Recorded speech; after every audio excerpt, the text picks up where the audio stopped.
Danser, c'est faire de la magie. Danser, c'est la chimie qui transforme le mouvement en émotion,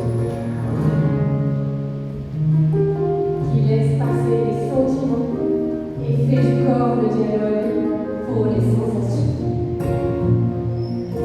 Chaque pas, chaque geste, chaque respiration est là pour transformer tout ce corps en sensation. Danser, c'est vivre, ressentir, bouger, sauter. C'est aussi tomber et se relever. Danser, c'est rire, transformer, parler, s'exprimer. Danser, c'est faire de la magie.